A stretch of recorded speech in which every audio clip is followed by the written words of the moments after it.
नारायण नमस्कृत्यं नरं चैव नरोत्तमं देवीं सरस्वतीं व्यासं ततो जयमुदीरयेत्। ॐ नमो भगवते वासुदेवाय। ॐ नमो भगवते वासुदेवाय। ॐ नमो भगवते वासुदेवाय. Hare Krishna. So this is a continuation of the previous session. The previous session we stopped at verse number 7 of the second chapter of the second canto. So, second canto, second chapter, we are on verse number 7, and the previous week's discussion was centered around understanding the necessity of setting goals. And Srila Sukadev Goswami is fundamentally talking about not being motivated by sounds. When he is using the word sounds, he's talking about motivations offered by allurements other than that which is being offered by the pure devotional service to the Lord. So do not be motivated by sounds, because an idea that enters into our head, it enters in as sound. So when we watch perhaps a small video clip, we watch some kind of a news documentary, or we hear an idea from a speaker whose premise or whose connections to the Srimad Bhagavatam, to spiritual science, is very distant, we could start off in pursuing goals which may not be connected to the specific areas of concern and specific areas of focus offered by our acharyas in Srimad Bhagavatam. This is a definite risk. It's a definite risk because if you're not grounded, we could set off on a parallel road, even if sometimes it may appear to be spiritual. Sometimes we may set targets which may not be aligned with the goals given in Srimad Bhagavatam. An interesting verse comes to mind. In the 10th canto, Srila Prabhupada talks about the fact that, and he talks about the suffering undergone by Mother Devaki in the 10th canto while begetting Krishna as a son. She lost her previous children. She had to undergo years and years of tapasya. She was imprisoned. And then she also had to undergo the extraordinary horror of seeing her children preceding Krishna being annihilated by Kamsa. Now, the point is, Srila Prabhupada was basically saying that the goal of life can't be determined by motivations which you take, which are outside of what is being given by the acharyas. To point that particular reference, he makes a single line statement. He makes a statement to that particular verse. I will put up the verse in chat after the session. This was somewhat impromptu. I was not planning to share this. In that verse, he talks about the fact that even desiring Krishna as a son is nothing but sex desire. This is actually a very, very profound statement. Can everybody go on mute, please? I'm not sure if somebody is on mute. Can everybody go on mute? I can hear some background noise. So he says, even desiring Krishna as a son constitutes sex desire. So what to say of other lesser desires? Because sometimes there's a certain aspiration of wanting Krishna as a son to be born. Sometimes we hear that we want a son like Krishna. And Srila Prabhupada is cautioning us, don't go there, because even that could be sex desire. And what was he intending to say? Was he intending to say that desiring children is wrong? No, he wasn't. He was not discouraging the Grihastha ashram. He was not putting down family life. He was not putting down the wonderful aspiration of wanting children who are like Krishna. In other words, it's a wonderful thing, but he says there's great danger even in having an aspiration of that kind, because it's outside of the desires or the program constituted by the acharyas. You do not find Srila Rupa Goswami and the followers of Rupa Goswami wanting us to desire in such a way. They are wanting us to desire very carefully. They're saying, Anya Bilashita Shunyam, Jnana Karmadya Nivartanam, Anukulyena Krishna Anushiranam Bhakti Uttama. So they're talking about the Anya Bilashita Shunyam, basically being able to be completely free of many motivations for fruitive desire. If you have motivations for fruitive desire, the danger is the desire itself will assume a life which is bigger than Krishna. And it can be seen in the Bhagavatam. I'm repeating it again and again because sometimes we fall into a misconception that praying for something to Krishna is pure devotional service. It is not. In reality, pure devotional service is free from any such prayer other than wanting to be a servant. So in that context, you will find several instances in the Srimad Bhagavatam where you will have great personalities praying to Krishna, praying to the Lord for a certain boon. Now, what do we understand from those verses on sections of Srimad Bhagavatam? We come to understand that from those sections, we come to understand that once the boon is granted, Krishna is out of the picture. He is no longer being worshipped. They stay in tapasya and they ask for something. Once that is granted, then it is done, because the tapasya and the motivation for that particular granting of a desire is even bigger than Krishna himself. It dwarfs the personality of Godhead. Once the desire is granted, Krishna is out of the picture. So there's a risk. Now, what is it which is wrong with the whole Mayavadi conception of wanting to basically attain liberation? The problem is that they worship Radha Krishna. I've mentioned this before, because we do not want to fall into the trap of thinking that every temple in India where Radha and Krishna are worshipped have the same philosophical underpinnings and they can motivate us in the same way. That is not true. Now, this is not so much sowing seeds of division. This is more in terms of understanding truth. The truth is that people worship the divine couple for the purpose of purification. Once purification is attained, which essentially means that they are liberated, then the murtis or the deities of Radha and Krishna, the personalities of Radha and Krishna, they are also false. This is the Mayavadi conception. The Mayavadi conception is you worship the deities to attain purification. They do not walk away from deity worship. They do deity worship, but for the purpose of purification. And once the purification is done, they say that the whole concept of divine couple, Radha and Krishna, the murtis were all false, because now I am pure. All of that was material. I'm purified. I'm beyond the material universe. The reason I'm mentioning this again and again is because some of these goals, they have a likeness or a similarity which is almost the same as what we are trying to do, and which makes them extraordinarily dangerous to pursue, because they're almost similar. Yeah? The demon who dresses up as a cowherd boy and comes to play with Krishna is more dangerous than a demon who comes in a demonic form. Because in this case, he's coming as a cowherd boy. You can't distinguish. And as a consequence, he becomes more dangerous. So practices which appear to be like ours, but which are not ours, have to be scrutinized, because their likeness in itself poses a certain danger, because we could be misguided. We could be misguided into thinking that it is the same. So Srila Sukadeva Goswami very early on in this chapter is warning us. He's warning us about sound energy. He's saying, be careful about different sounds. Sounds can motivate us. An idea can be presented to us. We could set up an entire lifetime's goal based on an idea. People do that all the time. Conceptions come into life by an idea. Sound comes into life. Someone says something, or you could say, you read something. Reading, in one sense, can be likened to hearing. Someone has spoken, but they have written it, and then you read it. And if it has no foundation to pure devotional service, you set your goals according to it, and then we could be very distracted. We could be very distracted. We could end up going to places which we don't want to be. It could become more complicated. This warning is coming right at the onset of Srimad Bhagavatam from Sukadeva Goswami. He's practically saying that don't be distracted. But he is also wanting to use this particular phrases, these verses, to caution us. He is basically saying that different people will have different motivations on the planet based on their consciousness. If someone is in the mode of passion, they're going to have attachments. They're going to pursue goals of this world, and they're going to attain the goals of this world. They're going to put all their energies into it. They would want a certain standard of living. Nothing wrong with it. They would want a certain kind of professional success. Nothing wrong with it. There's really nothing wrong with many of the aspirations which people have. Nothing at all. However, the problem is if those goals become our primary goals because we hear it from them.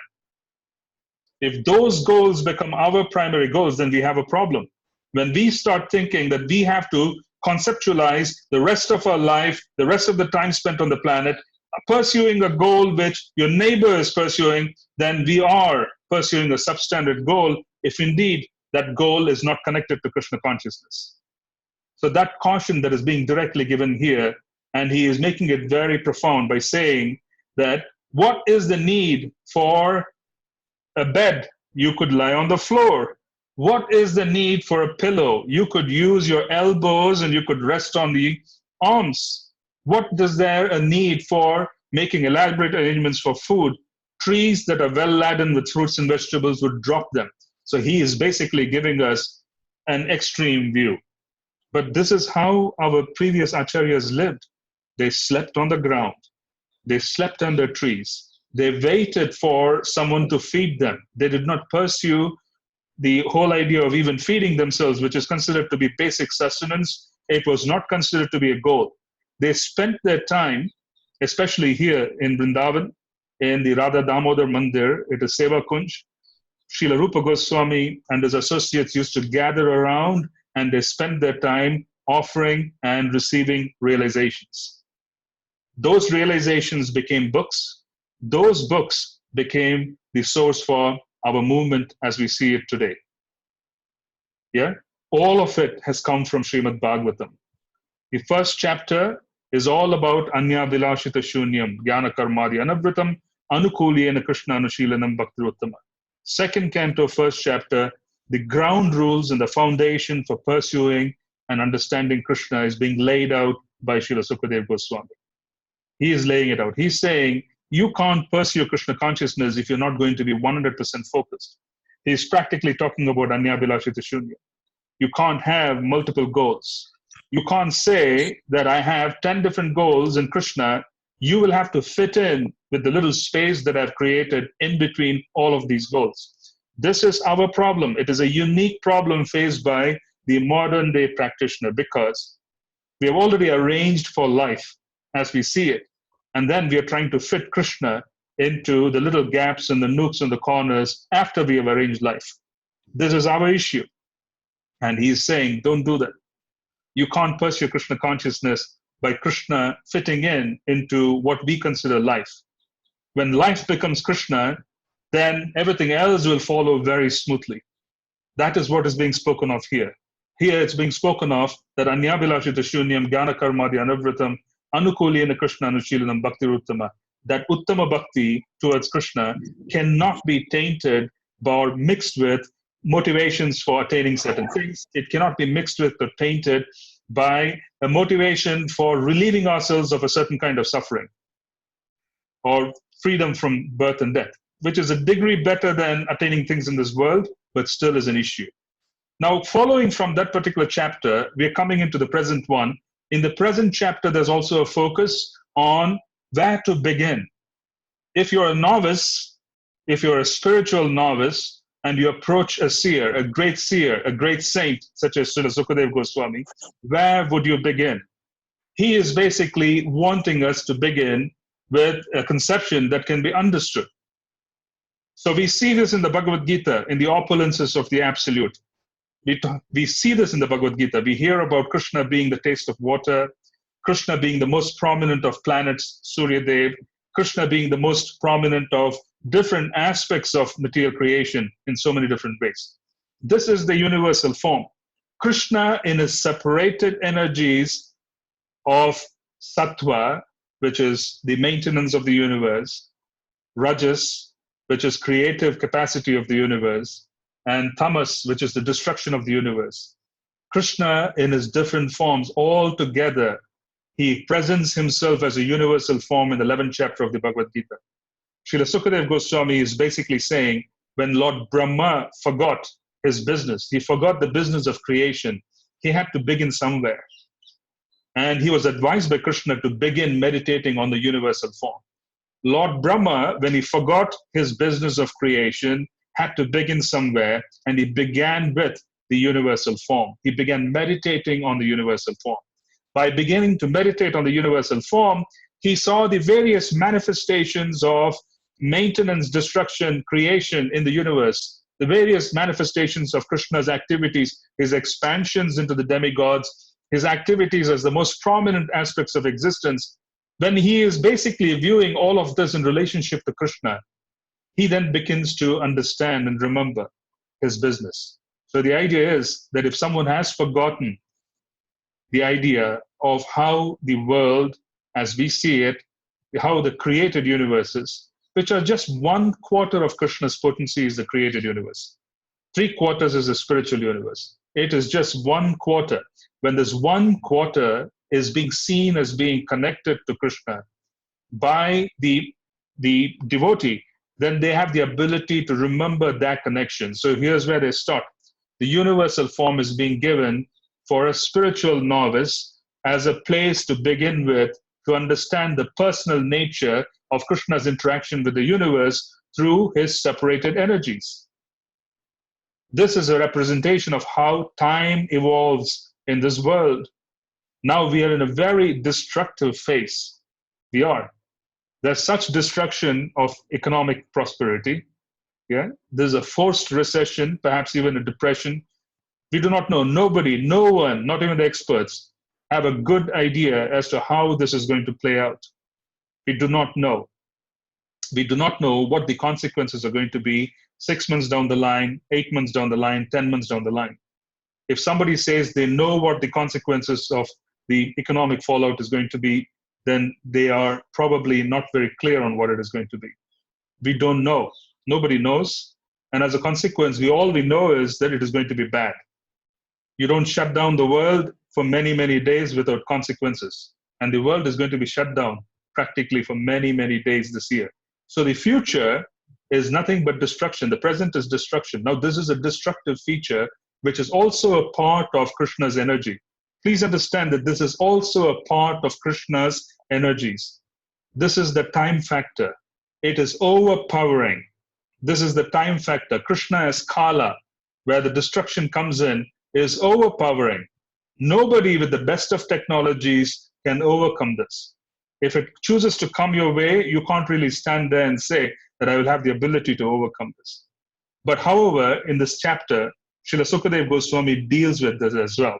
He talks about the universal form for the spiritual novice, but the universal form involves destruction.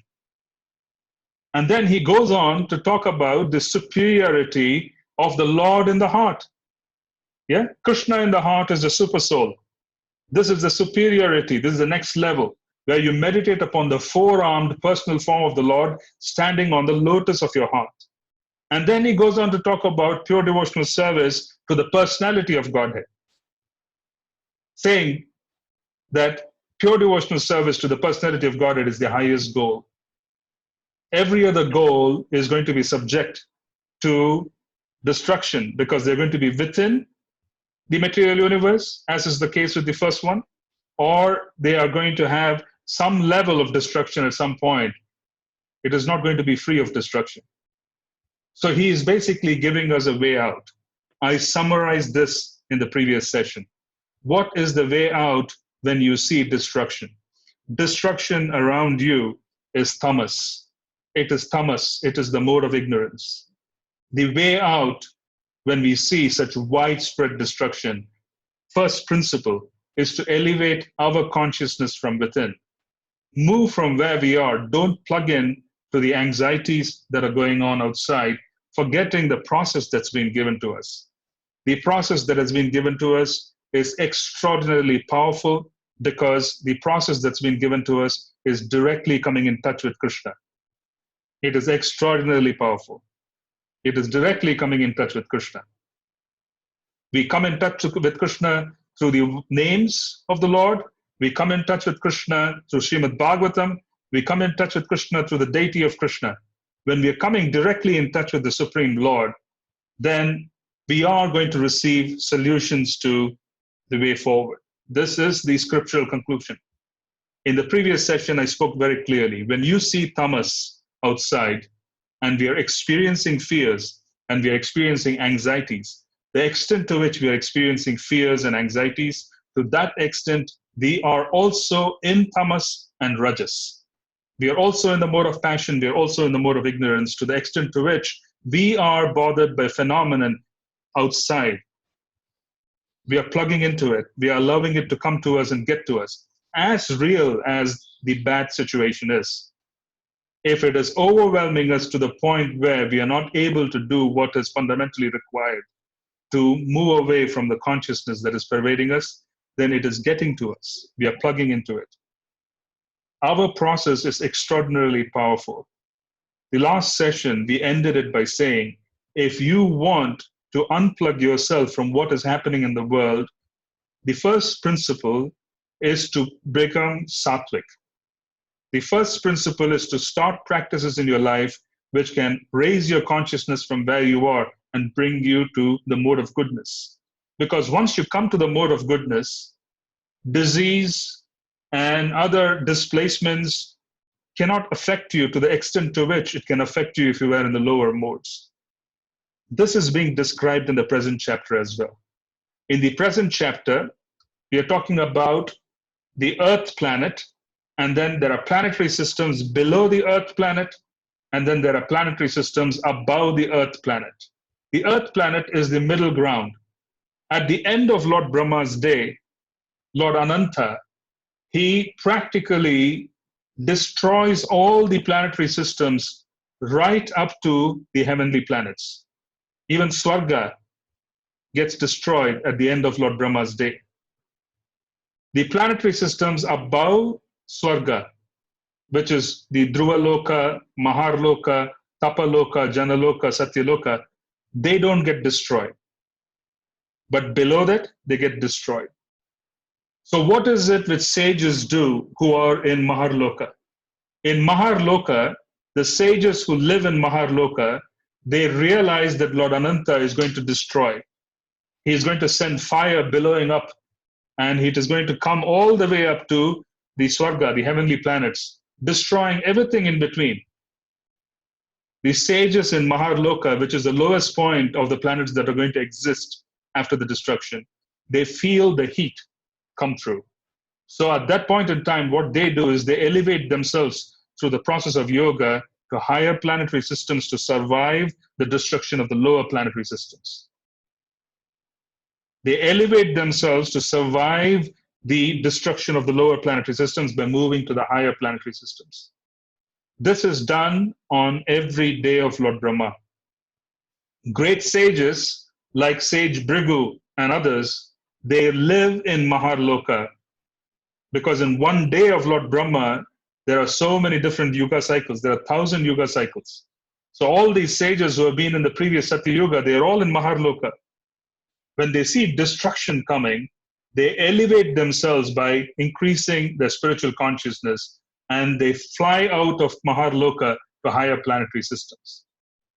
We need to do the same. What we need to do is, while making practical arrangements in the world, which is to be safe from the virus, etc., to be safe from a commute, do what is practical and what is understandable by normal means. This is not by any means a replacement for what is practical. But what we also need to do is to elevate our consciousness. Because as you elevate your consciousness, and as you move away from the present level of consciousness where we are plugging into the universe, we would have the ability to protect ourselves. We would receive instructions from the Lord. We will have the ability to be able to protect ourselves. That is the first step a transcendentalist is supposed to observe. We are all on the path of transcendental service. We are all on the path. The first step that one needs to do is to elevate the consciousness. Because as you elevate the consciousness, fear goes away. There is no fear. As you elevate consciousness, there is no fear. Fear goes away.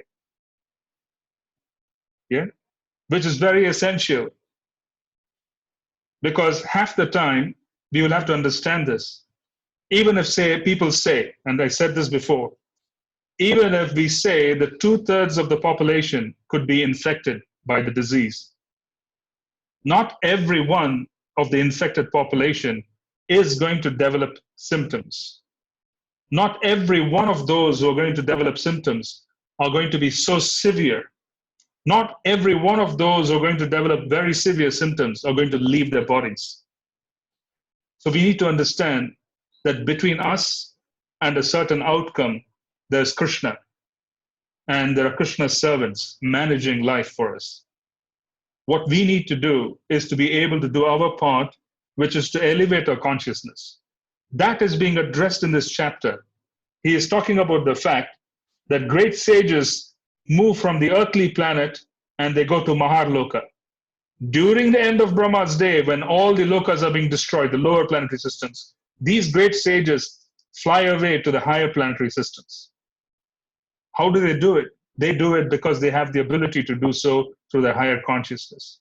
This is exactly what we need to do. We need, at the first time, to develop faith, and for us to be able to do that, we at least need to be in the mode of goodness.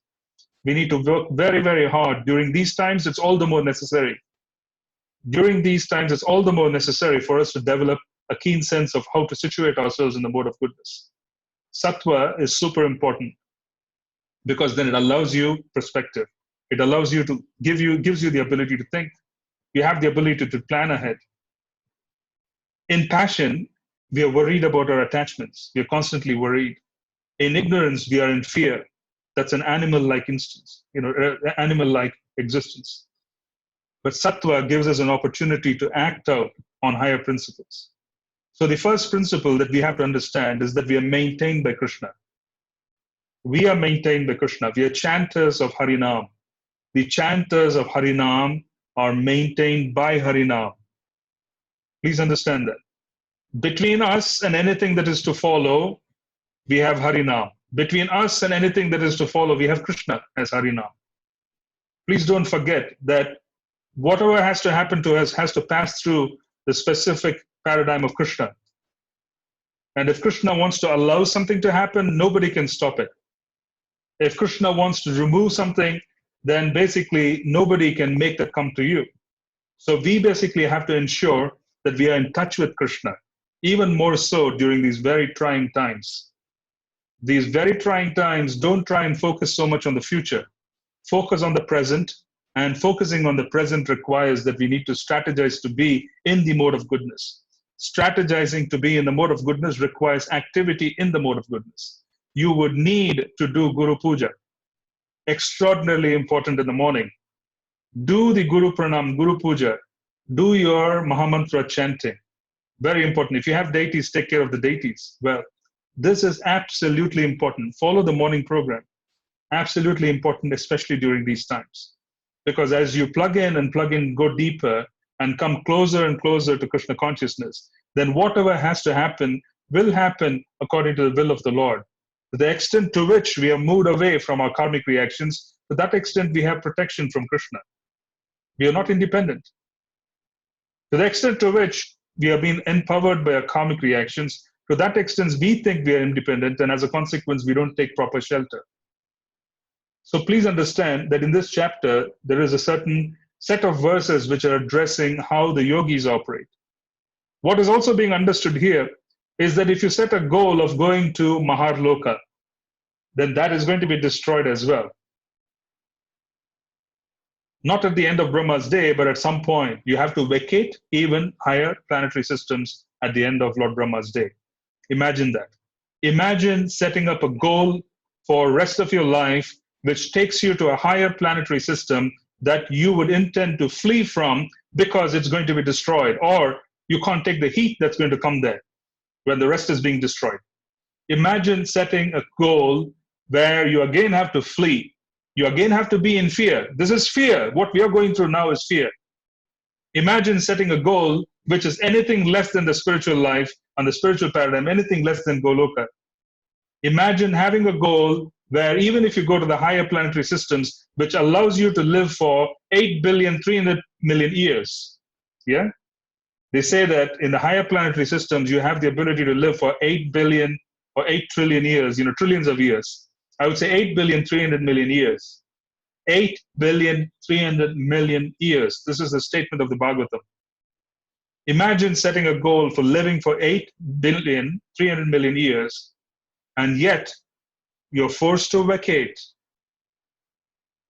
Yet you're forced to vacate, and there's one day of great fear. There's a day of great fear that there's going to be a fire that's going to come through, and one feels the heat, even if you are in Maharloka. Imagine setting a goal which is more temporary than what we just heard now. Are we setting goals for 8 billion, 300 million years? No. We are setting goals which would last maybe 4 years, 3 years. We don't know. We just do not even know how far our goals are going to last.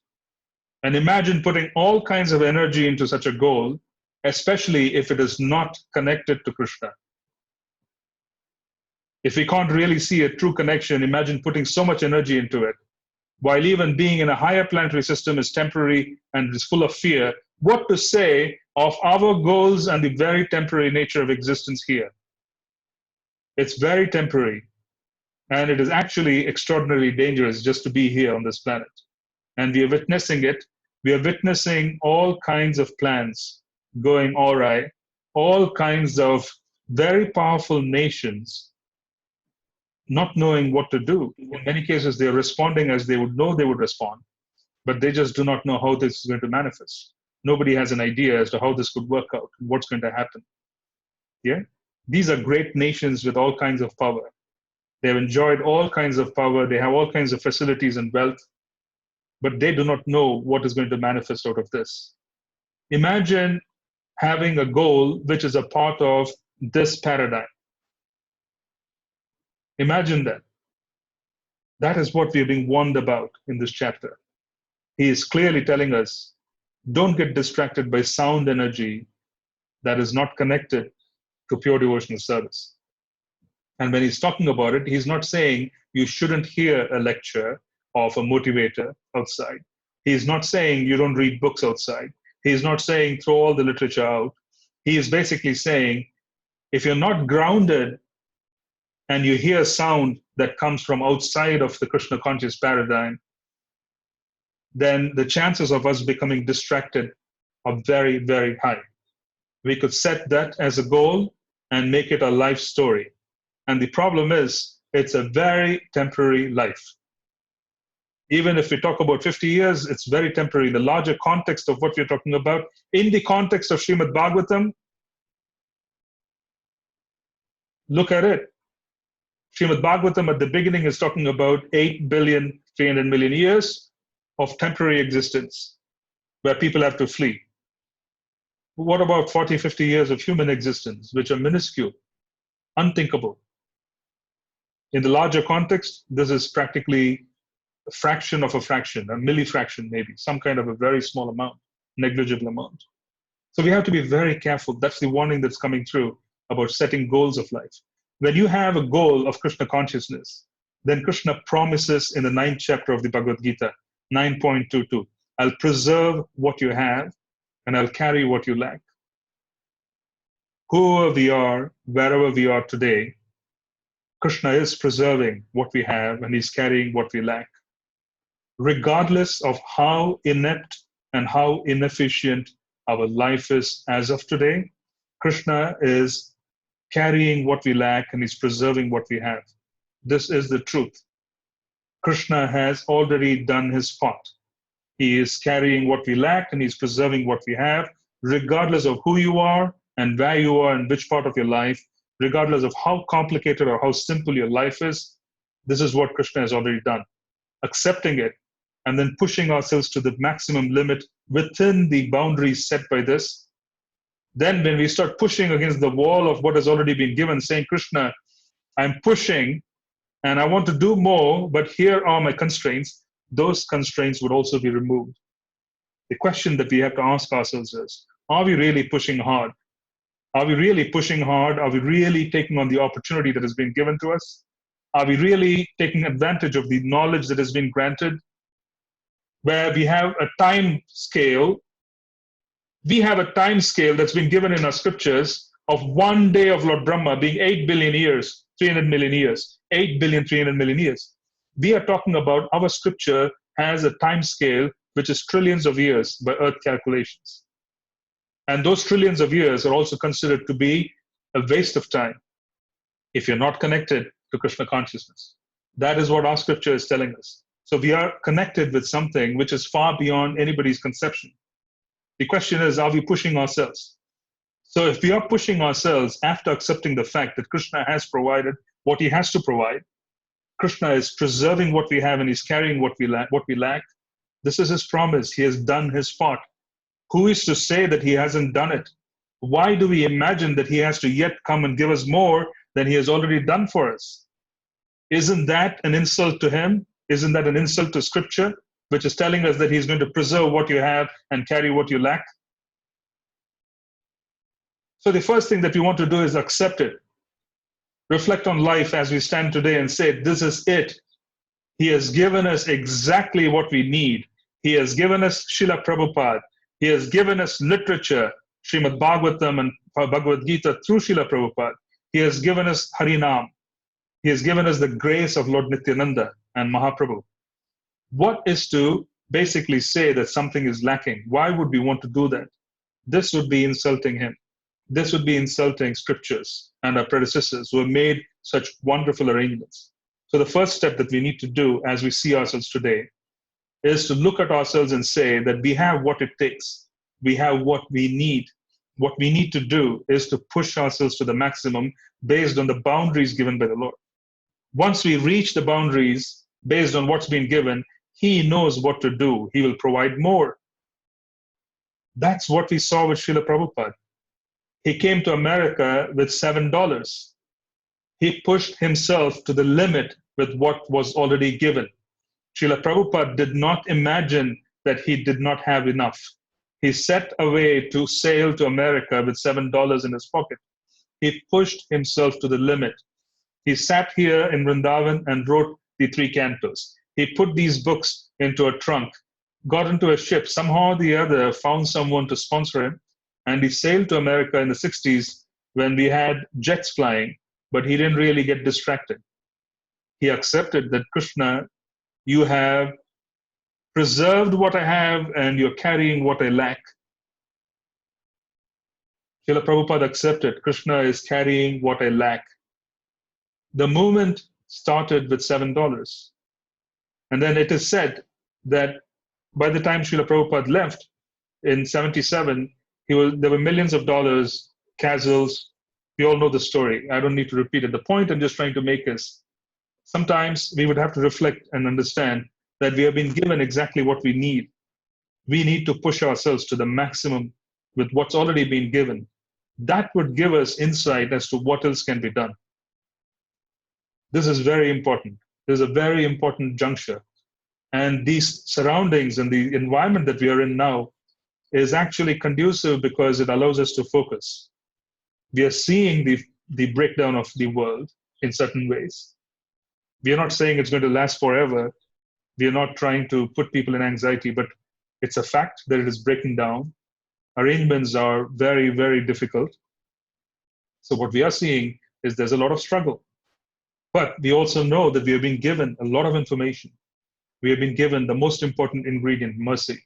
We have been given Harinam. We have been given Srimad Bhagavatam. We have been given Sangha. There is unprecedented level of Sangha that has been made available in the present juncture. Right now, I'm sitting in Sri Vrindavan Dham, and you are in different parts of the world. This is unprecedented. I mean, this is this kind of connection where we could talk to each other. And these are the arrangements which our predecessors during the 70s just did not have. They did not have anything.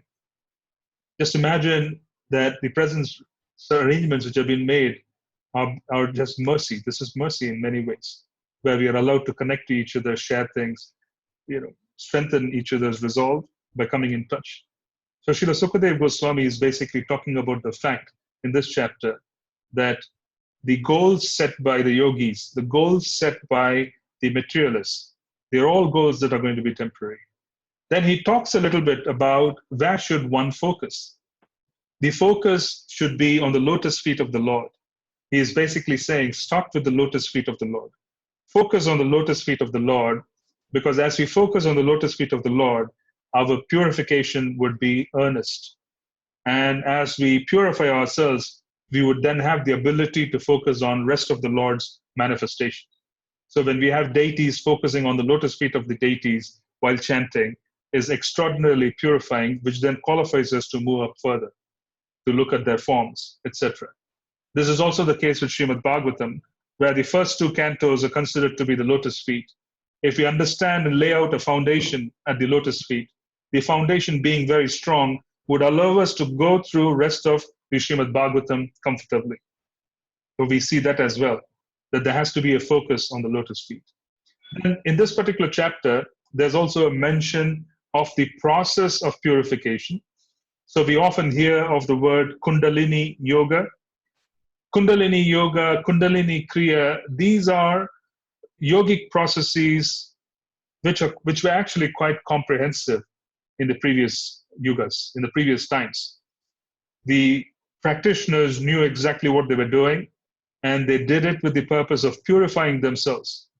The different psychic centers or the chakras, the Muladhara, the Swadhisthana, Manipuraka, the Anahata, Vishuddha, and so on, these chakras were purified through certain combinations of Hatha Yoga, Pranayama, and the chanting of certain mantras.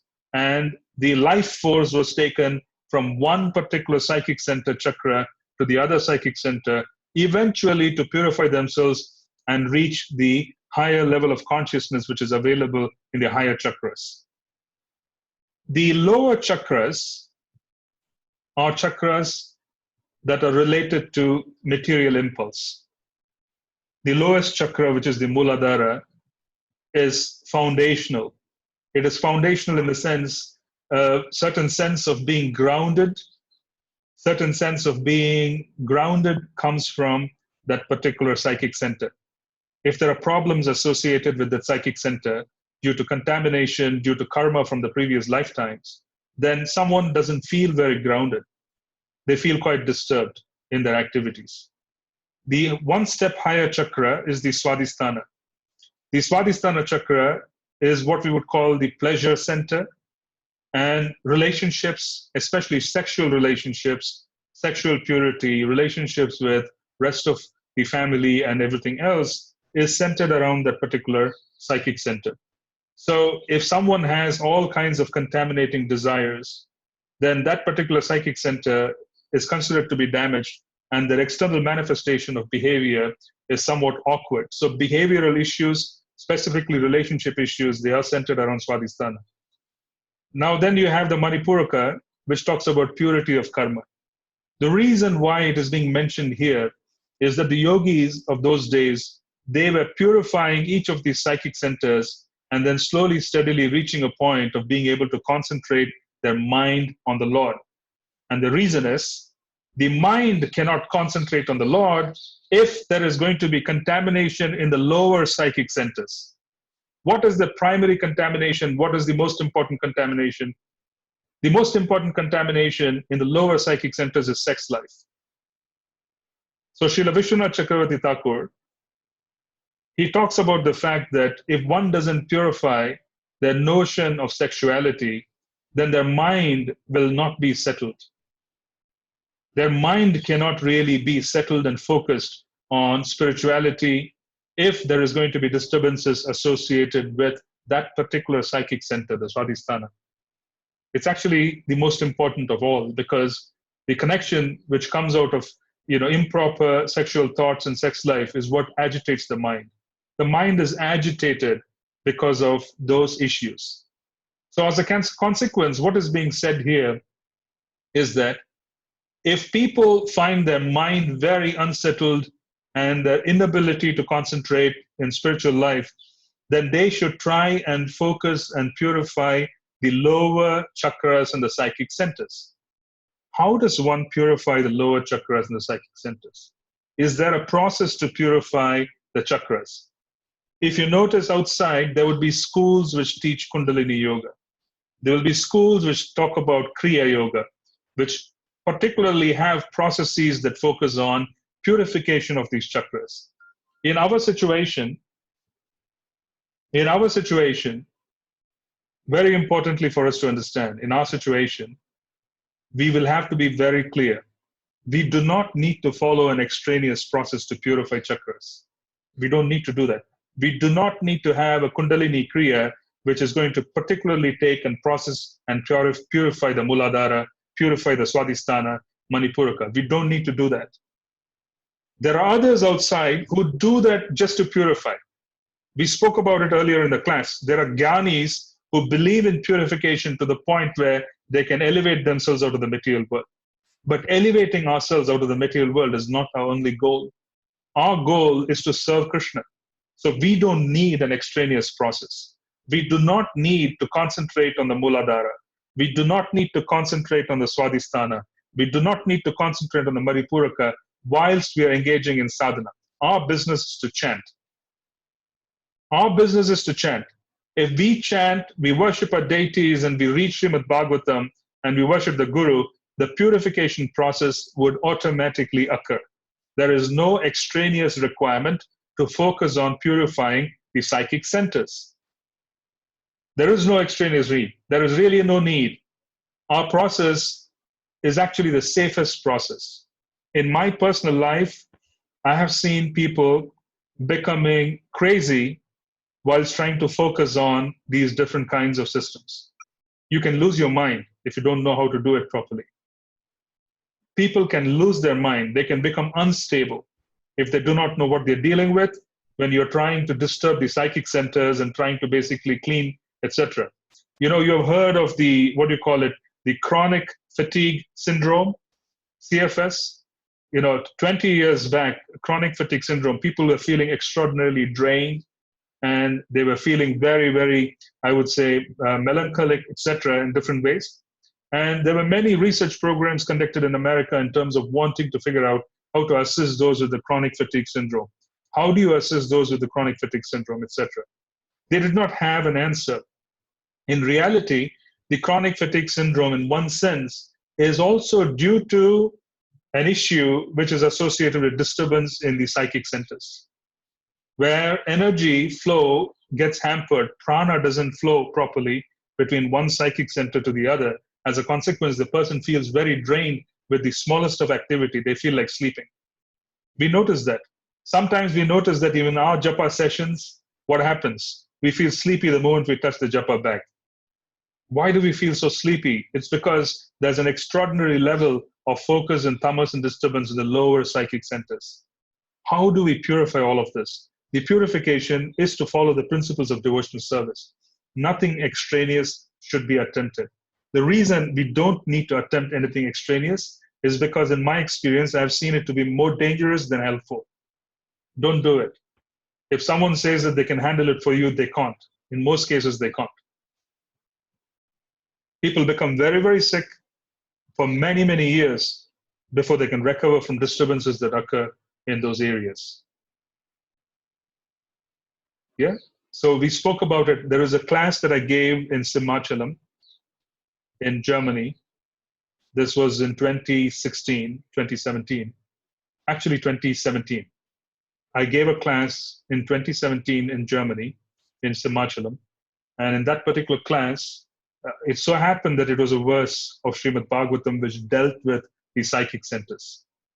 And I spoke of the fact that in many yoga practices, there are disturbances that occur in the lives of the individuals practicing yoga. There are many fall downs that occur. You see the yogis, they fall down. Why is it that they fall down? It is because they trap a lot of energy in the lower psychic chakras, in the Swadhisthana.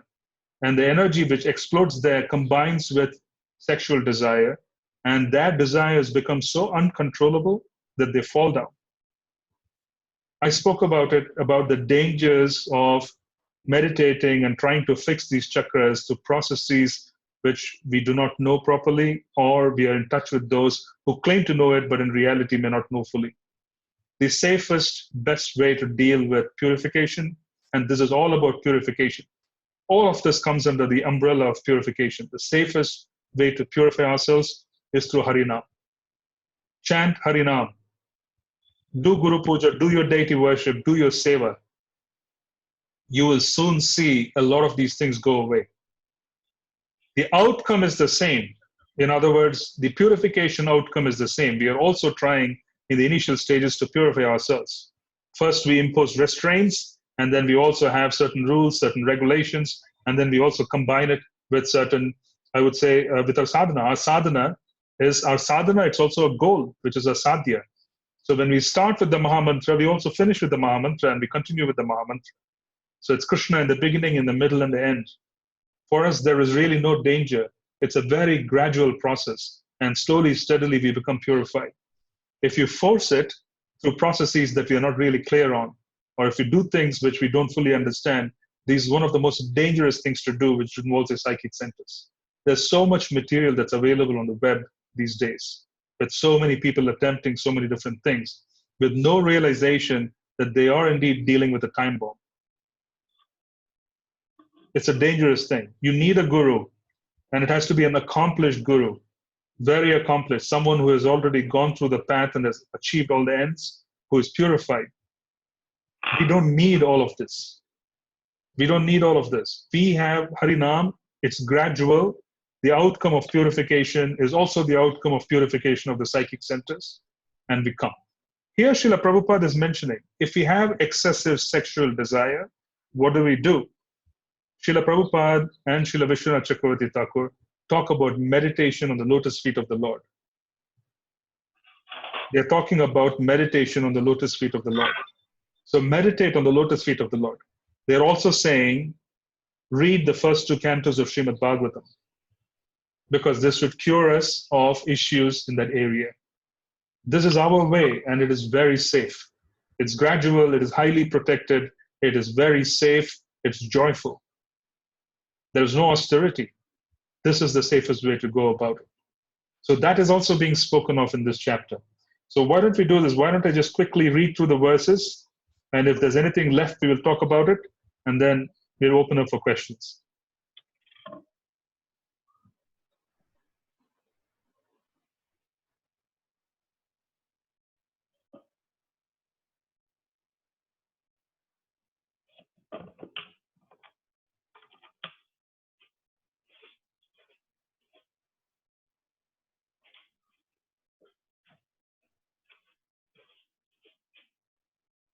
Okay, so verse 7, who else but the gross materialist will neglect such transcendental thought and take to the non-permanent names only? Seeing the mass of people fallen in the river of suffering as the consequence of accruing the result of their own work. Non-permanent. You step out of bed, and if you're not connected to Krishna, you set out making a plan. The accumulated karma is going to bring us back. That is what this is, non-permanent. The goal is non-permanent, the objectives are non-permanent, the activity is non-permanent, and we end up repeating it in different ways. Text 8. Others conceive of the personality of Godhead residing within the body in the region of the heart. Others conceive of the personality of Godhead residing within the body in the region of the heart, and measuring only 8 inches, with 4 hands carrying a lotus, a wheel of a chariot, a conch shell, and a club, respectively. This is the description of the super soul. So first we spoke of those who are novices. They are spiritual novices, and because they're a novice, they're basically focusing on the universal form. Universal form is the sum total of the separated energies of the Lord as represented in material creation. This is 1/4 of Lord Balaram's Sandhini Shakti. This is 1/4. Yeah? Now, his mouth expresses his happiness, his eyes spread like the petals of a lotus, and his garments yellowish like the saffron of a kadamba flower, are bedecked with valuable jewels. His ornaments are all made of gold, set with jewels, and he wears a glowing headdress and earrings. This is a description of the super soul. This is a description of the super soul. Yeah. See, this is what was witnessed by Parikshit Maharaj. He witnessed the super soul. He witnessed the Lord in the heart with his mace, eyes red with fury, wanting to protect him. And he comes and he attacks the particular, the Brahmastra, which is coming towards Parikshit Maharaj. Why is he called Parikshit? He sees a vision of the Lord in the heart while being in the womb of his mother. And he can't give up a conception of this vision. He goes after this vision with great determination. That is why he was called Parikshit. Parikshit means great determination towards a certain goal. He is searching at all times. His lotus feet are placed over the whorls of the lotus-like hearts of great mystics. On his chest is the Kaustuba jewel, engraved with a beautiful calf, and there are other jewels on his shoulders. His complete torso is garlanded with fresh flowers. He is well decorated with an ornamental wreath about his waist and rings studded with valuable jewels on his fingers. His leglets, his bangles, his oiled hair, curling with a bluish tint, and his beautiful smiling face are all very pleasing. The Lord's magnanimous pastimes and the glowing glancing of his smiling face are all indications of his extensive benedictions. One must therefore concentrate on this transcendental form of the Lord as long as the mind can be fixed on him by meditation. Now, this is the caveat. As long as you can fix your mind on this beautiful form of the Lord. What if you can't fix your mind on the beautiful form of the Lord? Then they are talking about being a novice. Someone is a novice, and basically, because they are a novice, they are being asked to focus on the universal form of the Lord. The universal form of the Lord is more materially present.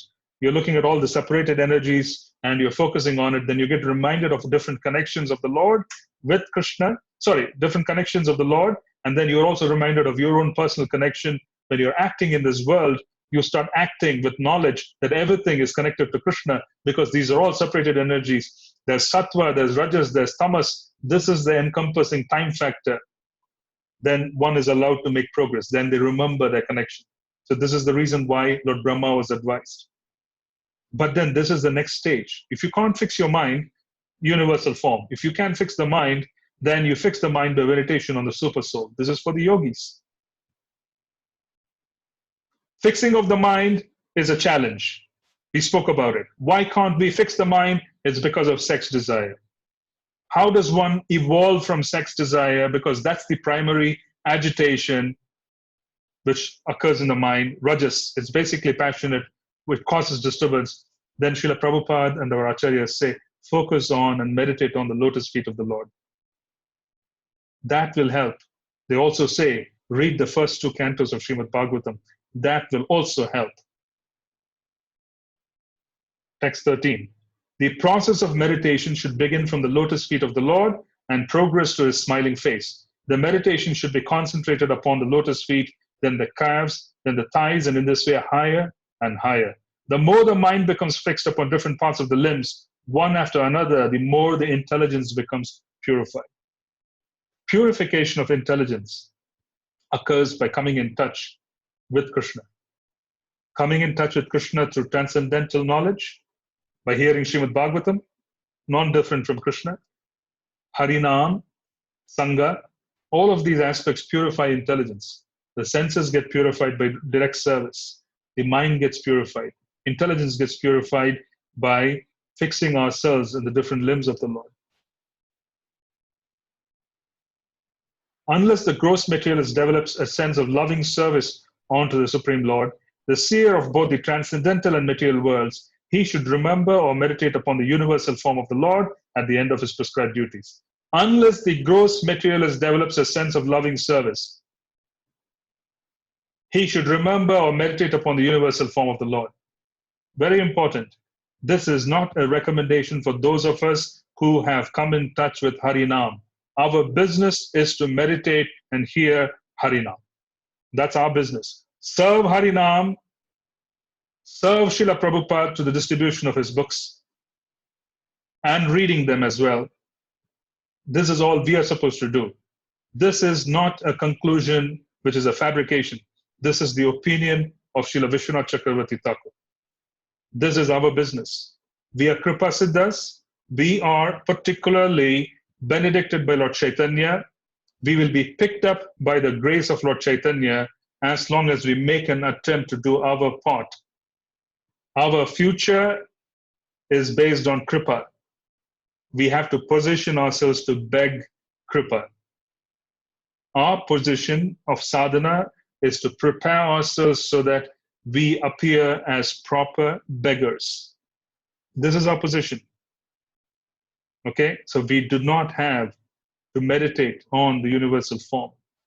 We do not have to do that. Our business is to meditate on Harinam. We have been given Krishna's direct names. We have been given knowledge of his direct, beautiful personal form and pastimes. So we meditate on that. We don't meditate on the universal form. The universal form represents 25% of Krishna. What we have been given is the origin of the 100%. So we meditate on the origin of the 100%. That is our business. I want to distinguish the two because sometimes it can be confusing. We are reading Srimad Bhagavatam and Srila Sukadeva Goswami is saying, if you can't really concentrate on this and concentrate on that, if your mind is agitated by sex desire, so on and so forth, meditate on the universal form. And we are saying, no, we will meditate on Harinam. We will meditate on Bhagavatam. We will meditate on the deity forms at the lotus feet of the Lord. We are trying to make a distinction here that we have been given a lot more than a novice spiritualist, who is described here in Srimad Bhagavatam in the first chapter. We have been given a lot more. A lot more. O king, whenever the yogi desires to leave this planet of human beings, he should not be perplexed about the proper time or place, but should comfortably sit without being disturbed, and regulating the life air should control the senses by the mind. So this goes after what we spoke the previous session. If the student has prepared for the quarterly, the half-yearly, the weekly test, and the annual exam, wouldn't that student be very eager to take the exam? That should be our position. We should be prepared. We should have already done our bit on a daily basis to take the annual exam, the annual transition, the main transition. If we have done our part and are doing our part to the best of our abilities, guided by the Vaishnavas, then there really is nothing to fear about a transition that needs to be made beyond this body, because our suitcase is packed. A well-prepared student need not be worried about a transition to take exams. A well-prepared student does not worry. The students who worry are those who are ill-prepared. We are well-prepared. We have been trained to be well-prepared. We keep improving on the preparedness. And as a consequence, when the time comes for transition, we don't behave or become bewildered. We are ready. What is to become of us? Whatever we are doing today is going to be continued when we come back to this world. Maybe Srila Prabhupada wants us to come back and serve in a different place, a different earth planet, where he is going to continue his mission. Lord Chaitanya's mission could be happening somewhere else. Maybe he wants us to go there. Our business is to simply continue what we are doing now in a nice way. And when the test comes and the test happens, we go elsewhere where Srila Prabhupada wants us to go, and we continue our business. We are students who are preparing on a daily basis.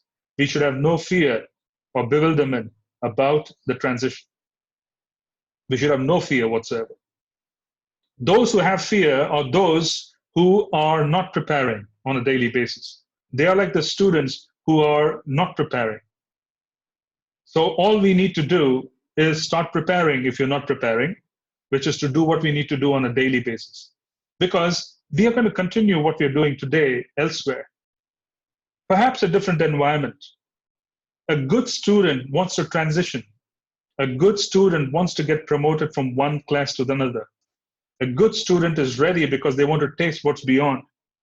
I've done what I need to do in this particular classroom. If Krishna wants me to go to the next classroom, I'm ready. Yeah, I'm ready. That's a good student. I'm ready. Let me just go. Let me participate in the next classroom.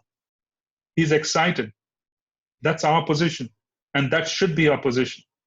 If it is not our position, that should be our position.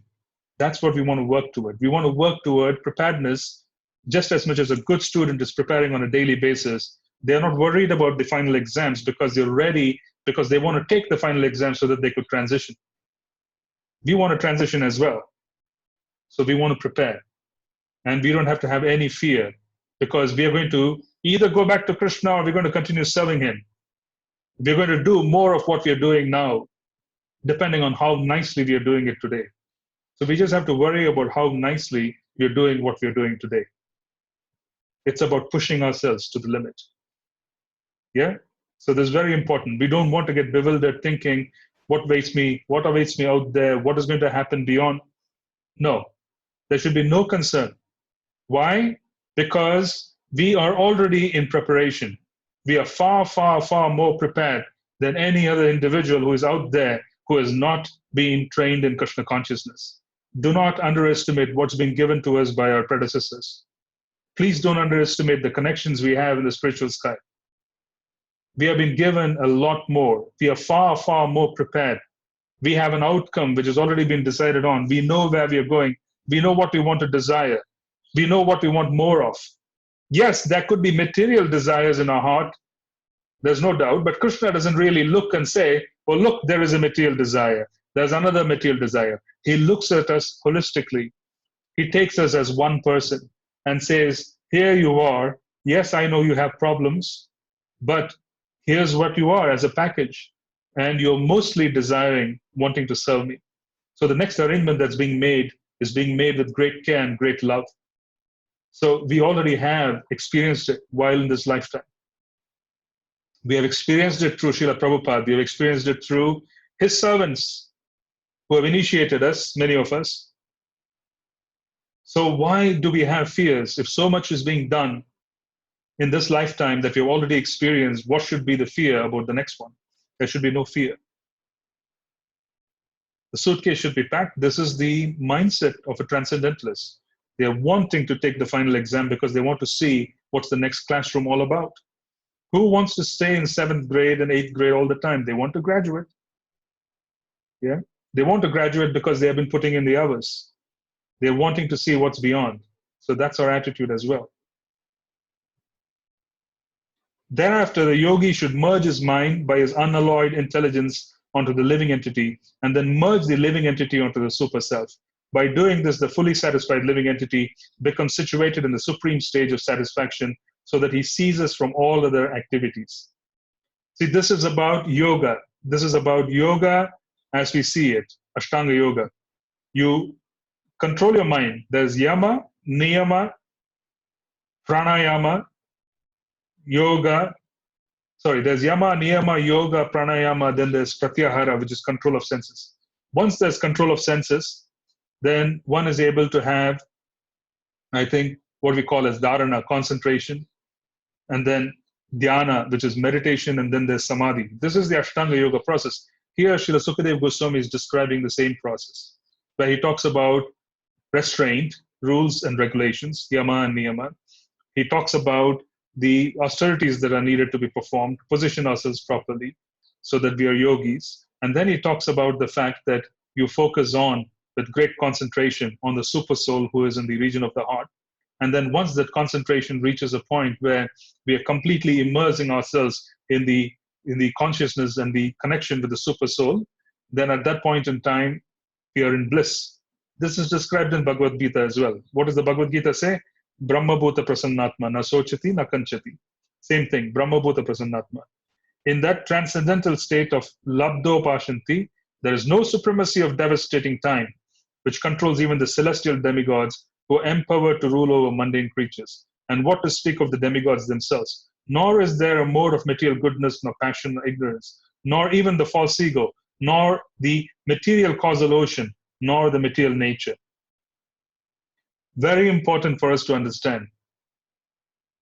When Sri Narasimhadev Bhagavan, when Lord Narasimha, he appeared on the planet to assist the chanter of the holy name. Sri Prahalad Maharaj is personified chanter of the holy name. He's a personification of a very sincere chanter of Harinam. Very sincere. Lord Narasimhadev very specifically appears to protect the chanter of the holy name from an unprecedented calamity which is controlled by the king of that particular land. The king is considered to be God, and God is the time factor. King is supposed to be the secondary time factor. A king can say, kill this person.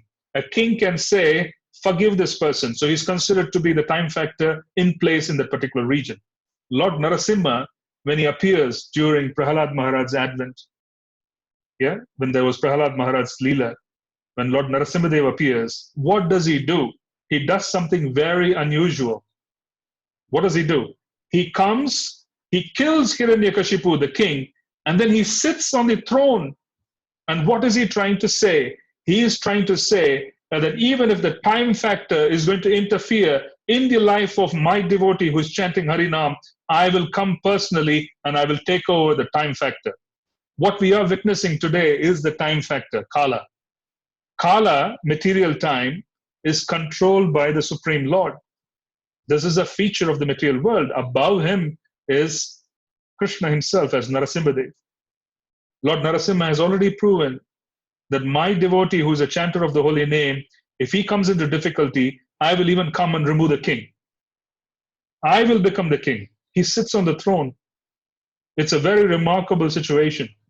No other avatar after killing an asura has sat on the throne. No other avatar.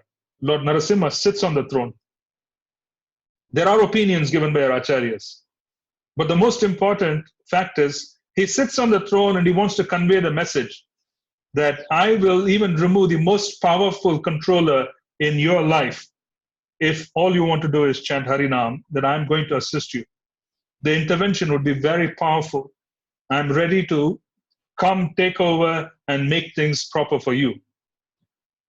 The entire mode of ignorance is just removed, one flash, and everything subsides. It's quite fascinating to see how Lord Narasimha came. So the point I'm just trying to make is, what we are seeing today is a manifestation of the time factor. But above the time factor is Lord Narasimha. He gave this particular confidence to us in the 7th canto. Read the 7th canto of Srimad Bhagavatam, of the appearance of the Lord. It is most relevant to us as chanters of the holy name. He appeared to the chanter of the holy name to preserve the chanting of Harinam. So please do read it. It's quite extraordinary. So read and do the Narasimha prayers for protection and focus on your service and focus on your sadhana. He is ready to come and even usurp the role of the time factor. He can stop time because he is time. He is eternal time, Lord Narasimha. He is eternal time. He says, even if the whole world were to get involved, anything gets involved, I will come. My devotee, I will not allow you to perish. That message is being given in the 7th canto. Very, very important for us to read it during this juncture. That the Lord appears and he takes over. And he says that even if everything opposes you, I will come and I'll clear it out. So we take his shelter as well. So here it's being mentioned. The transcendentalist has no fear. The Krishna conscious devotee has no fear because we are dealing with material time and its complexities. But the personality whom we are worshipping is above material time, controlling material time. So we have nothing to fear. When we call upon Krishna and when we are calling upon Harinam, literally, we are going above the feature of material time. So where's the question of fear? By the strength of scientific knowledge, one should be well situated in absolute realization and thus be able to extinguish all material desires. One should then give up the material body by blocking the air hole through which stool is evacuated with the heel of one's foot and by lifting the life air from one place to another in the 6 primary places. The rest of the verses are what we already described in terms of psychic centers, in terms of the purification of psychic centers, the lower chakras, etc. We spoke about it in the previous hour or so. So I'm advising you to go and read through these verses. And then if you have questions, then you could post them in the WhatsApp group. I'd be happy to address them. But I will open up now for questions that you may have. So regarding our discussion. Today's discussion, we primarily summarized the 2nd chapter. The 2nd chapter sets the stage by saying that one basically would need to set goals that are transcendentally situated. If you don't set goals that are transcendentally situated that you've heard from transcendental sound, then the chances of us practically attaining things that are of a very temporary nature are very high. And we gave the example that there are yogis who attain Maharloka. It is said in the Srimad Bhagavatam that Bhrigu, the great sage, is in Maharloka. When Lord Ananta decides to destroy the lower planetary systems at the end of Lord Brahma's day, this particular sage and his associates from Maharloka, they migrate to the higher planetary systems. So even in highly elevated planetary systems in the material sky, there's fear at some point during Lord Brahma's day. At some point, there's fear. There's a displacement, there is disruption of life. Then we examine that if this is the case with someone who can stay undisturbed for 8,300,000,000 years, this is life in Maharloka. 8,300,000,000 years, you stay undisturbed. But at some point, you're going to get disturbed when the fire emanating from Lord Ananta's mouth starts scorching even Maharloka. So if this is the situation with someone who has 8,300,000,000 years of undisturbed time, imagine the extraordinary foolishness of setting a goal within our particular creation where lifespans, are very rarely crossing the, I would say, the 80th year. The quality of life, reduces quite considerably after the 80th year, even if you live beyond, in most cases. The point I'm trying to talk about is the extraordinary, minuscule, temporary nature of goals that are being set by us is being exposed by the fact that even if you have 8,300,000,000 years of existence in the higher planetary systems, you're going to get disturbed. What is to say of our existence, which is quite temporary? So that's being exposed by Srila Sukadeva Goswami. Then we also talk about the purification of the psychic centers. We spoke about the fact that the purification of the psychic centers is done by others for the purpose of purification. We do not need to pursue any extraneous method of purification of chakras. We do not need to try that. And we also warned people earlier on that there have been some very negative experiences of those who have tried to purify their chakras as an independent process. What is the best way for purification? It's already been given to us. Chant Harinam, worship the deities, wake up and engage in Guru Puja, do what is required in coming in touch with Srimad Bhagavatam. It would automatically cleanse one of the nature of the lower chakras. What is predominating in the lower chakras? Predominantly in the lower chakras, the disturbance to the mind is caused by sexual desire. So that's where the discussion comes in terms of how to purify oneself of low-grade desires that come from the lower chakras, the Swadhisthana. It is not pure. Then what is being suggested is meditate on the lotus feet of the Lord. If one can't conceive of meditating on the lotus feet of the Lord, one meditates on the universal form of the Lord. We were saying we don't need to meditate on the universal form of the Lord. That is for a spiritual novice.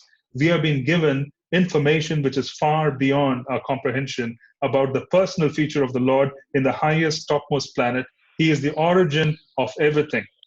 So we don't need to meditate on the universal form, but this is being given as a way out for a spiritual novice. Now, we also spoke about the fact about preparedness. We do not want to be disturbed by what is going on if we are prepared. A transition to the next stage of service in some other situation is a transition. It's like taking an exam. If one is not prepared for the exam, they are in fear. If one is preparing or isn't prepared for the exam, then there is no fear. So we were also talking about being prepared. Prepare on a daily basis, then we would be excited about transitions. We would not be in fear. What are we going to do? We are going to do more of what we are doing today. Perhaps in different circumstance or perhaps in the same circumstance. So there is really nothing to fear for a devotee. And it is very important for us not to be bewildered by these changes. We also concluded by saying that the entire cycle of disturbances caused on the planet are a function of the time factor along with one's karma, with destiny, with everything else. But when Lord Narasimha appears in the 7th canto, he is giving us a message saying very clearly that I will intervene even if the time factor, which is represented by the governments and the kings, are going to disturb the chanter of the holy name. Lord Narasimha comes, he takes over, re-establishes Prahlad Maharaj so that he can chant Harinam. That's our position. We are under some very, very heavy protection. So we just want to continue with confidence about chanting Harinam. And we started out by also saying that the way out of tamas is to increase our sattva. Just focus on increasing sattva so that we can understand that Krishna has already made all arrangements for us. If we are in fear today about the future, which means we haven't understood the arrangements made by Krishna. If we are not in fear, then it means we have understood that Krishna has already made all the arrangements for us. How do we give up fear? We give up fear in the first instance by working ourselves into a position where there's an increased level of sattva. We engage in Guru Puja, we do the morning program very sincerely. That in itself would contribute immensely to our being focused on the fact that Krishna has already provided everything for us. Okay, so I'll stop here and see if you have any questions or comments for today's session.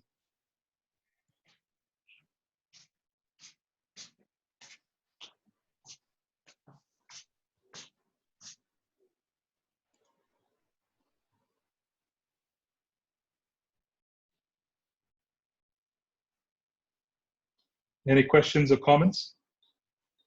You may have to unmute yourself if you're muted. Yeah, Hare Krishna Prabhu. Haribol. Haribol. Prabhu, you said about Mooladhara. So what is, and you spoke about, what is this, Swadhyasthana, that's for the relationships, but what is Mooladhara? Can you speak about that also? I don't know. There are 7 chakras. These are psychic centers. Understand them as how the subtle body is constructed. These are basically details of how the subtle body is constructed. Okay? So we know the subtle body is mind, false ego, intelligence, and the soul. But how is this particular combination fitting in? So there is a subtle body.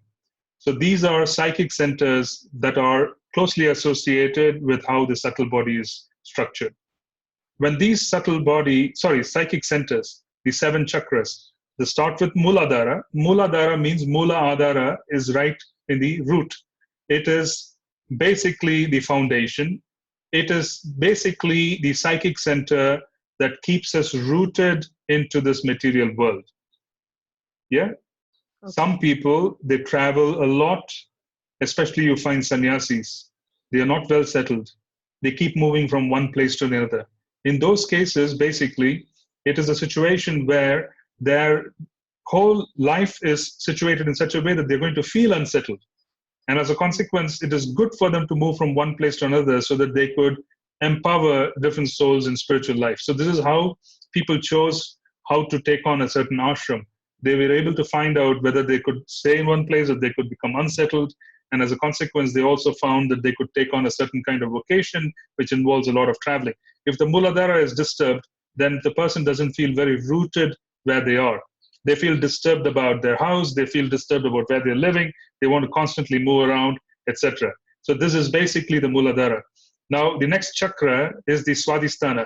The Swadhisthana is basically the chakra which is the psychic center which controls how you relate to the world. Primarily sexual relationships, meaning everything is a sexual relationship. In other words, there is a time when Srila Prabhupada was visiting a businessman in Mumbai, and the businessman bought out his entire family. He introduced the different generations, and then he went inside, and Srila Prabhupada turned to Tamal Krishna Maharaj, and the businessman said, "This is my family." And then Srila Prabhupada turned to Tamal Krishna Maharaj and said, "This is his sex life." Yeah? Basically, Swadhisthana essentially is relationships. All the relationships that we have in this world with the spouses, the children, everything is controlled by the Swadhisthana to a large extent, the quality of relationships. But for most part, it is focused on sexuality. Now, the Swadhisthana itself is where there are a lot of problems that come, simply because of the fact that if there are disturbances caused in that particular region, then what does happen is that there is either excessive or there is an absolute, I would say, dysfunctional, relationship in that particular area. So that is a Swadhisthana. Now, the third level is Manipuraka, which is in the navel. This has to do with how we engage in karma yoga, how we engage in activities in profession. If there's a disturbance in that psychic center, then one finds that they're always into professional troubles. They also have challenges with leadership. They can't be proper leaders. They find it very difficult to execute things because they have a bad way of working. Yeah, they don't really work well. So that is the Manipurka chakra. That is basically in the navel. Above that is the Anahata, which is the heart chakra. The heart chakra, basically the Anahata, is the focus of all yogis and meditations. The mantras that we chant focus on purification of these chakras, and they elevate consciousness from the lower chakras to the higher chakras. There are also processes that independently work on purification of the lower chakras, slowly, steadily building it up so that they could engage in, spiritual life. In reality, when you start focusing on purification of these chakras, independent of main spiritual process, it can be quite dangerous, is the statement I was trying to make. What I was also wanting to say is that we need not have any separate process for purification of these chakras. The Bhagavatam talks about purification of these chakras. Srila Prabhupada talks about it in the same chapter. They talk about it in reference that there are processes like Kundalini Yoga, Kriya Yoga, which basically focus on clearing out the process, the damage and the, I would say, negativity associated with the lower chakras. Yeah. But in reality, if you don't know how to do it properly, if you don't have a proper guru, these are also processes that are quite dangerous. What I have seen in my life with others whom I have associated with is that the safest process is to chant Harinam. Because as you chant Harinam slowly, steadily, all the purification that is necessary would take place. In our situation as well, the purification that occurs is purification of the psychic centers. Basically, we are purifying the Muladhara. We are purifying the Swadhisthana. We are purifying the Manipuraka. But we are purifying by coming in touch with Harinam, and Krishna takes care of the purificatory process through his servants. We don't generally focus on purification itself. We are focusing on serving Krishna, and as a consequence, purification also happens as a consequence. So we're not focusing on it. So that was the point I was just wanting to mention. I was also wanting to mention that there is a class that I gave in Germany. Yeah, you should listen to that class, and there are some details there you can find in that class as well. Okay. And what is the verse, Prabhu? Do you? Which one?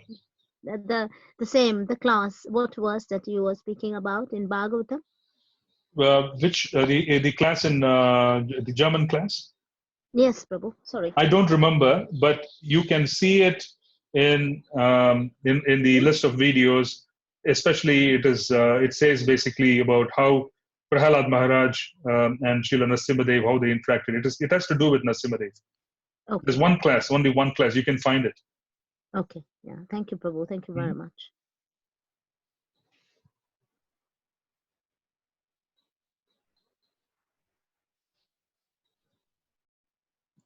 Any other question or comment?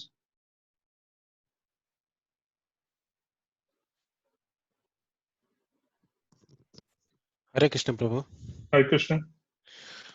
The Guru Puja, can anyone do who is not initiated also? Absolutely. You can worship Srila Prabhupada. Everybody should worship Srila Prabhupada. He's a Shiksha Guru for all of us. Okay. Yeah. So yes, absolutely. This is the system that we follow in the morning just before Bhagavatam class. So I'm suggesting that we do that. It's actually extraordinarily powerful. Hare Krishna. Sure. Prabhu, I have another question. This is a point regarding, we have another systems or another spiritual organizations which teach similar to us, like Radha Krishna. So, and you said we have to be careful with their teachings. How can we ensure that they're not talking something we can go away from Krishna? Well, the point is as follows. I have found that this lifetime, I haven't quite fully covered Srila Prabhupada's books and the objectives set by my predecessors within the system that I follow fully. I haven't. And as a consequence, I do not really have the energy and the time to go beyond what is being offered by my predecessors in our lineage. The point I'm trying to make is, first, we need to set goals to cover what's been given by Srila Prabhupada and our acharyas. Once we have covered that very deeply, then we can be secure enough to go and experiment with literature outside. Because then we are secure, we are in a concrete ground. Until then, there's a danger because we could misinterpret something which may not help as being helpful. Yeah, thank you, Prabhu. Hare Krishna. Sure. Mhm.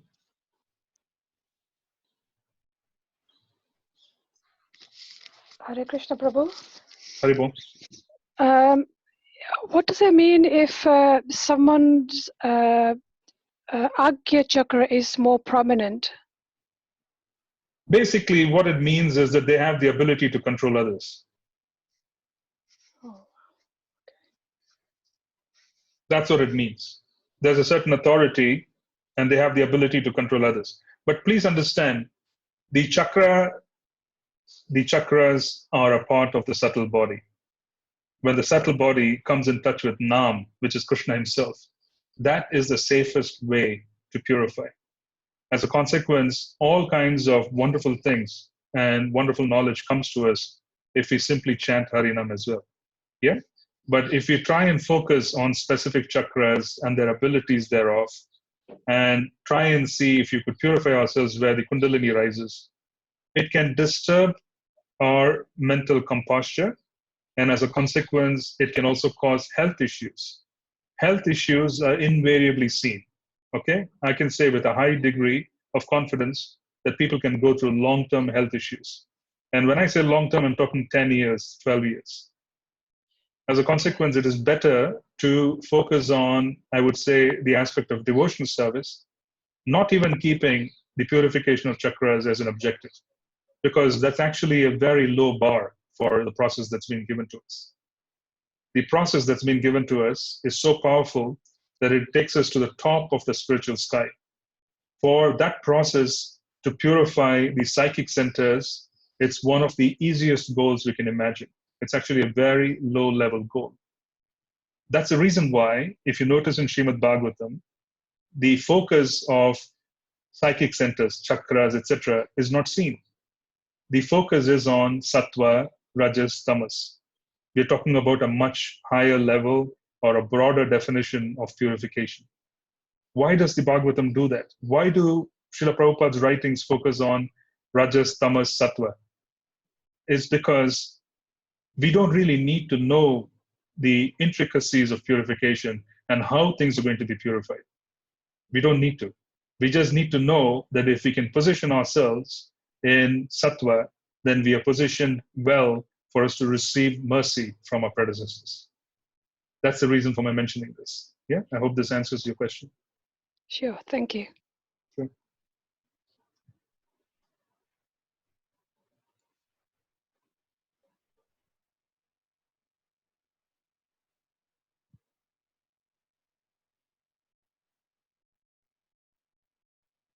Any other question or comments?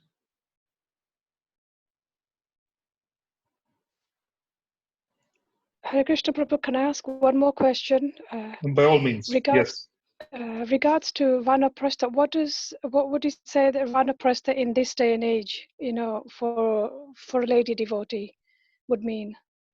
Yes, a Vanaprastha in this day and age is, I would say it is contextual. Basically, what one does is that you focus, let's assume that in a 24-hour period, if there is an extraordinary endeavor to maintain body and soul by working outside to make a living, and in the 24-hour period, let's assume that in the present capacity, we are able to give 10% to 15% of our time to Krishna.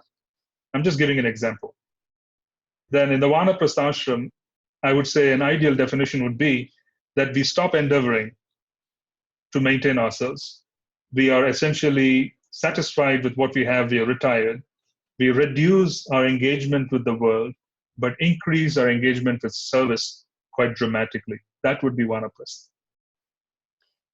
Okay. What about if you have children, grown up unmarried children?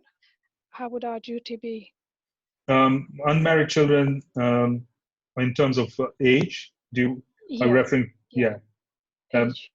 Yeah. Well, then we still are very much in the Grahastha ashram trying to take care of our responsibilities. Yeah. That's a responsibility. Okay.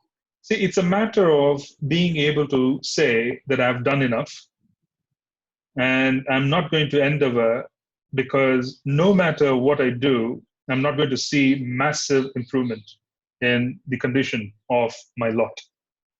So you kind of take a step back and review your circumstance and say that let me be able to just kind of have a good idea of the fact that I've accomplished what I need to do. It may not be perfect, but I've done it to the best of my ability.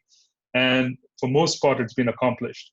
Now I just want to devote myself 100% to the service of the Lord and just go on with my life. So I think what I'm trying to say is that's what you should keep as a definition. Yes. The more and more you come closer to the definition, then the greater would be your success. And we may never be able to say, especially in the modern context, that we have really walked fully away from everything. We may not be able to. But that need not be the goal either. You can reduce your involvement gradually to the point where you can make a statement that I'm done. Yes. Thank you.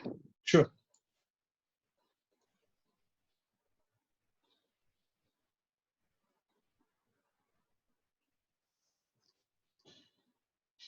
Any other question or comment, please?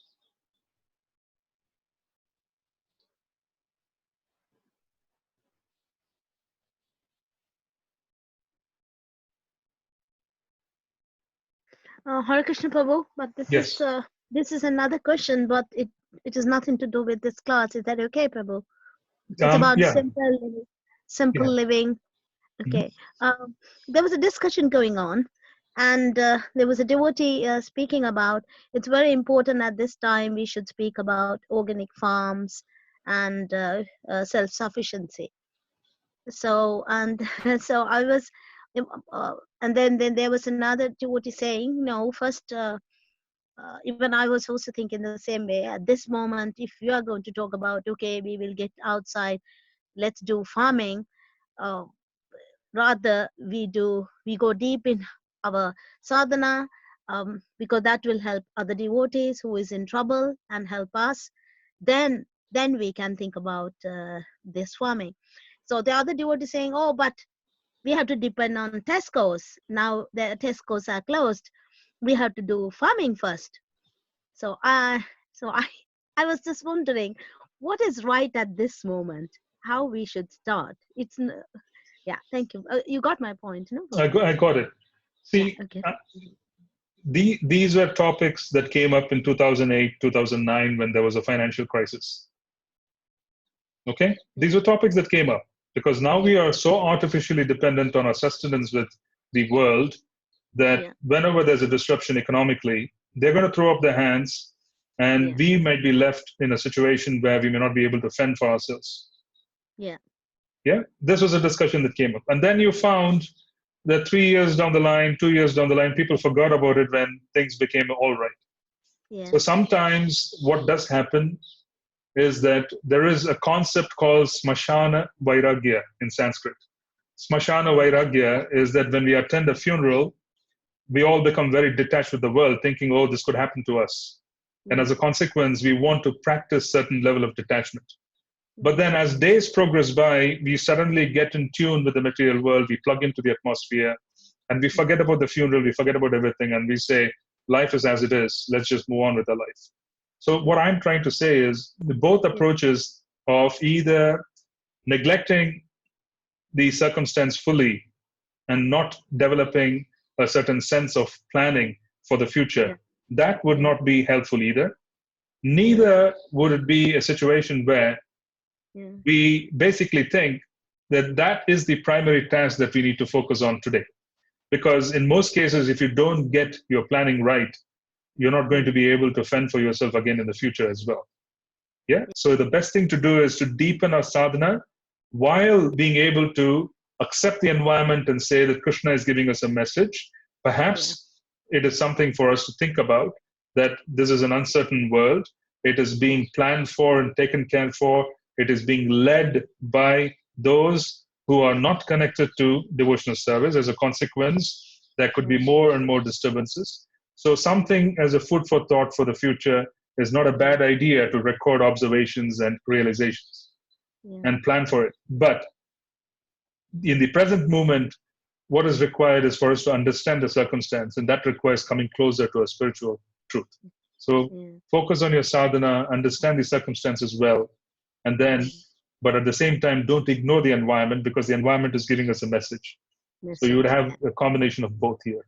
Yeah, that's right. Thank you very much. Thank you, Prabhu. Thank.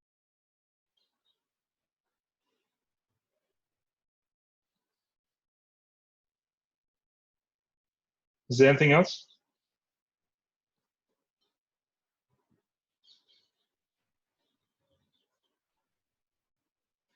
All right. If there aren't any more questions, we'll end today's session. Thank you for joining us, and inspiring me as well to come and share.